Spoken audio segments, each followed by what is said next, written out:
امتحان نصابی ہو یا زندگی کا، ناکامی کوئی پسند نہیں کرتا۔ کچھ لوگ ہوتے ہیں جو ناکامی سے حوصلہ پاتے ہوئے مزید محنت کو شعار بنا کر اپنی منزل پا لیتے ہیں، جبکہ کچھ کے لیے یہ ناکامی ڈراؤنا خواب ہوتی ہے اور ایسے لوگوں کی جانب سے اکثر سخت رد عمل سامنے آتا ہے۔ مگر یہاں تو انتہائی ناقابل یقین واقعہ پیش آیا ہے۔ ایسا ہی ایک جنونی واقعہ مصر میں پیش آیا، جس میں ایک لڑکی کے فیل ہونے پر اس کے نوجوان منگیتر نے ناکامی کا بدلہ ایسے لیا کہ پورے اسکول کو ہی آگ لگا ڈالی۔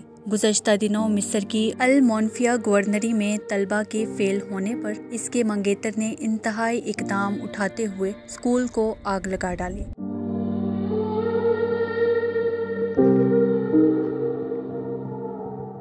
گزشتہ اتوار کے روز الخریبہ سیکیورٹی ڈائریکٹوریٹ کو السنتا پولیس اسٹیشن سے اطلاع موصول ہوئی، جس میں کہا گیا تھا کہ کفر سالم الخال اسکول برائے تجارتی تعلیم میں آگ لگ گئی ہے۔ اطلاع ملنے کے فوراً بعد تحقیقاتی ٹیمیں تشکیل دی گئیں اور انہیں متعلقہ مقام پر منتقل کر دیا گیا۔ پولیس، شہری دفاع اور مقامی شہریوں کی مدد سے آگ پر قابو پا لیا۔ آتش زدگی سے اسکول کے انتظامیہ اور پرنسپل کے کمروں کے علاوہ کنٹرول روم میں موجود تمام طلبہ کی فائلوں کو نقصان پہنچا۔ پولیس نے تحقیقات کے بعد ملزم نوجوان کو گرفتار کر لیا۔ عروج فاطمہ، میٹرو ٹائم نیوز۔